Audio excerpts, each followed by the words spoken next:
Hello guys, good morning. Bisita ko ngayon sa tanim ko dito sa mother ko nga gulay. Bali, update ko kayo guys, mga 4 na araw na siguro ako hindi ako punta dito. Punta ko dito guys. Dito kayo guys, yan guys. Ang palaya to guys. Nabunga guys. Meron pa dyan sa likod. Tapos mga talong, may plakot talong dito. Dyan sa loob. Talong ko dyan, siling, pangsigang, marami din dyan.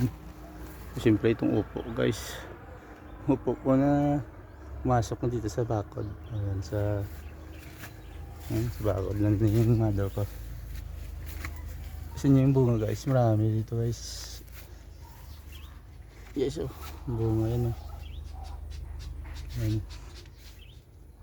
Marami pang mga ano dyan, mga maliit. Kahit mga dito sa labas, mga dito nasilip ako. Yan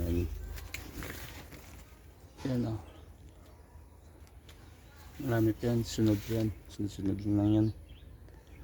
Medyo makapal na yung damo dito, tapos naman damo pa ako. Saka lagay yung lupa sa puno ng aking okra. Okra ko, pangit to, wala kasing gamot, marami ng uod dito, marami dito mga maliit na sunod, siguro mga 10. Marami na silang gulayin. Meron din dito kalabasa ko nga nung uli ko punta dito, nakagulay sila siguro isa kuha nila.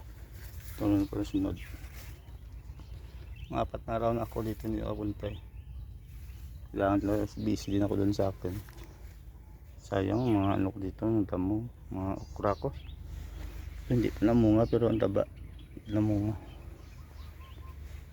Ano pa dyan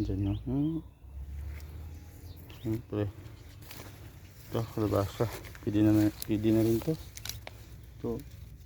Yan ito, ito sayang, maliit pa, hinain doon ng uod, sayang.